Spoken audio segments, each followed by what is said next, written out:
热血无赖一共有3个 DLC， 分别是北角噩梦、12宫禁场还有蛇年。这3个 DLC 在剧情时间线上面和风格上面都很明显。我们大体按照时间顺序一个来解读。首先是第一个 DLC 北角噩梦，它发生在主线剧情进行中间，整体内容比较简单。简单来说就是主线剧情还没完成的时候，沈巍就经历了一场超自然的噩梦。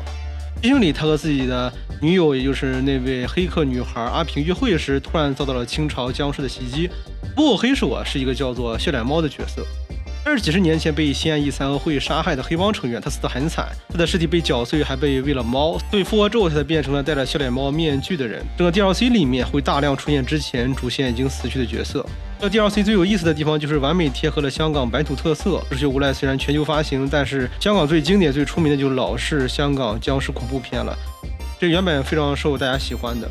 当然沈巍根本打不死这些僵尸，后来通过寻找药水、收集一些道具，解锁了全新的驱邪净化招式，能对僵尸产生一些有效伤害。比如说僵尸不能直接击杀，必须先打晕，然后再进行终结。而且在击败足够数量僵尸之后，还能解锁专属的强化 buff， 大幅度提升僵尸能力，这有点像三国无双题材中的开无双的效果了。而且僵尸会源源不断刷新，我们必须摧毁它的刷新通道，才能阻止他们不断刷怪。而且我发现游戏中如果通过环境击杀僵尸的话，也能一次把僵尸杀死。这个 DLC 需要依次攻略4个副本，有麻地恶鬼、旺角恶鬼、铜锣湾恶鬼、北角核心恶鬼，全部打完之后才能挑战最终的 BOSS 笑脸猫。这个笑脸猫我一开始还认错了，我第一眼我还以为是沈巍的朋友杰克马，而且这个人物也知道沈巍是卧底警察的身份。对，这 DLC 的内容是在主线剧情没有完结之前进行的，这时的杰克没有死，所以游戏应该就是复用了杰克的人物模型，产生了一个相对诡异的疑点。最后沈巍在寺庙击败了笑脸猫，本来准备和阿平继续约会的，结果呢，在这个 DLC 结尾，阿平眼睛突然泛起白光，好像他被附身了一样，留下了一个悬念伏笔。虽然说北角噩梦这个 DLC 发生在主线剧情的中间阶段，但沈巍可以使用所有已解锁的完整武术技能，而且手感是非常舒服的。不过北角噩梦的整个 DLC 流程还是有点敷衍的，开始就是一路跑酷追踪，跟主线正统剧情开头的设计是差不多的，这个制作不算特别用心。接下来是第二个 DLC， 第二个 DLC 12宫竞技场，它不同于北角噩梦 DLC， 也不同于后面的蛇年 DLC，它是直接在游戏主线剧情中进行的时候就可以触发的，其他2个 DLC 需要在主界面进行选择。那么12宫竞技场同样是在主线剧情期间可以玩的内容，这 DLC 很明显是借鉴了李小龙的经典电影《龙争虎斗》来制作的，整体玩法设计也非常有意思。玩家一旦触发这个剧情，就变成了香港影片的那种质感。剧情设定为全世界各路武者来到一座孤岛展开生死决斗，最后活下来的人能成为最终冠军。这阶段沈巍会和岛上其他几位武术家碰面打招呼，在这里他认识了一个女孩，女孩告诉沈巍她的父亲曾经被沈巍救过，因此女孩愿意在岛上出手相助沈巍。整个 DLC 的战斗模式呢，其实有点像闯关的那种感觉，众人在岛上依次对战，打完一个区就前往下一个区继续决斗。等到战斗到达中间阶段时呢，场地来到了海边沙滩，这时沈巍遇到之前要承诺帮助他的女孩，女孩邀请沈巍喝茶，那结果沈巍喝下茶之后，很快就变得浑身不适、头晕脑胀，都发现自己中毒了，只能强撑着身体进行战斗。经过一系列战斗之后呢，在中间也会遇到一名泰拳的选手，他也是来参加这个比武大会的。打到最后才发现对方同样喝下了女孩递来的毒药，最后2个人双双晕倒。真相也随之揭开，2人都是被下头中毒的。那其实岛上的势力就是故意让中毒武者互相厮杀，自己坐收渔利，最终赢者自然是这座岛的岛主了。岛主的形象设计其实也参照了龙争虎斗中的最终 BOSS， 服装造型是完全一样的，只是人物的长相上面有些区别。而且在整个岛上战斗的背景音乐中，你会时不时的听见李小龙经典的呐喊音效，节奏的非常用心。成功之后，沈巍没有放弃，他在岛上四处搜寻，得到的解药自己成功解读，恢复状态之后继续参加后面的战斗。后续战斗直接升级为了铁笼生死斗，所有人都被封锁在固定区域厮杀。经过第1轮投弹之后，圈里面只剩了4个选手。其实，在岛上的整个战斗是岛主安排的武术家互相厮杀的表演赛，大量的观众可以进行投注看这场比赛。对待接下来的战斗中，场地中有一个经典机关，屋顶布满尖刺，并且随着时间会不断向下压迫。如果4名选手没能在既定时间内分出胜负，就被下压的尖刺直接压死。这个机关剧情呢，我觉得是致敬了电影《力王》，对应了力王在监狱中和北苍天王泰山对战的经典桥段，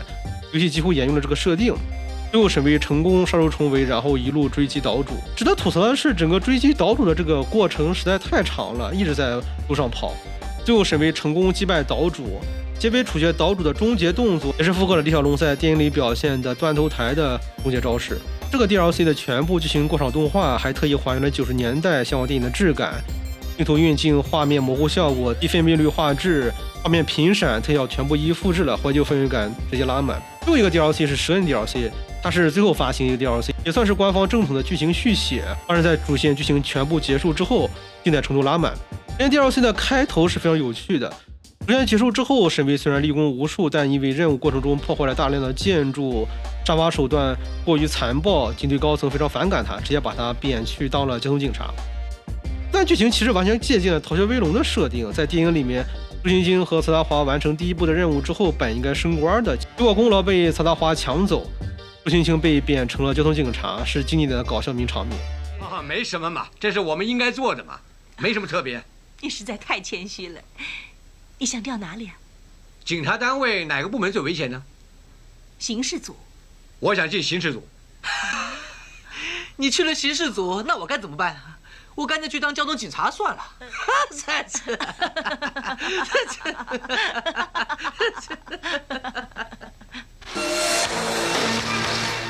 但和喜剧轻松的周星星不一样，10年里的沈巍其实心态是略显压抑的。被贬巡警对他来讲就是上司的惩罚。当然，在本作 DLC 中，他身边仅剩的就是主线里最后给他印象很好的刘警官。在沈巍当巡警的执勤期间，香港各地接连发生了大量小型自杀式的爆炸袭击。一开始，所有人都以为是黑帮火并。沈巍巡逻时偶然发现异常，深入调查之后才知道，袭击者根本不是黑帮，而是一个极端末日邪教组织。和比较噩梦的超自然鬼怪完全不同，蛇年呢是很写实的警匪题材，没有任何灵异元素，加上是主线剧情之后的内容，所以本作拥有大量的车辆追逐、枪战戏份，都是主线级别的重头戏，制作诚意非常足。沈巍调查发现，邪教教主就要出大事，大肆宣扬世界末日言论，认为香港罪孽深重，必须用大火净化整座城市。他手下的教徒都是狂热殉道者，不怕死亡，疯狂发动自杀式的炸弹袭击。整个任务流程就是追踪邪教窝点，解救被洗脑的平民，拆除各处炸弹，最后潜入邪教地下秘密集会，捣毁那里。但剧情里面，沈巍完全是以警察身份来行动的，失去了部分三会格斗的技能，但是我们可以使用电击枪进行连段。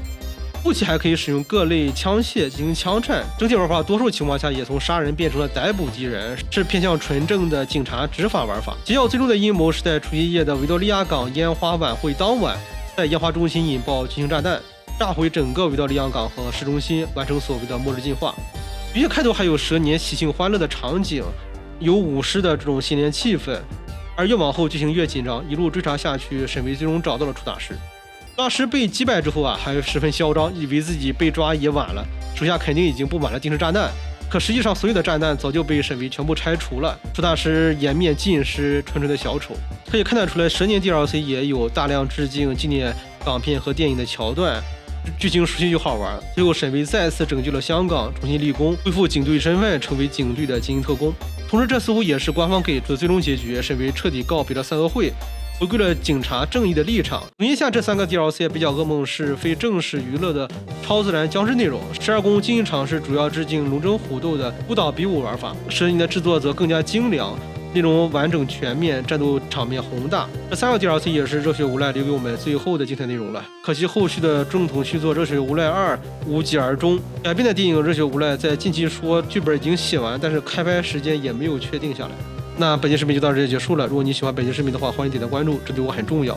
我们下期再见。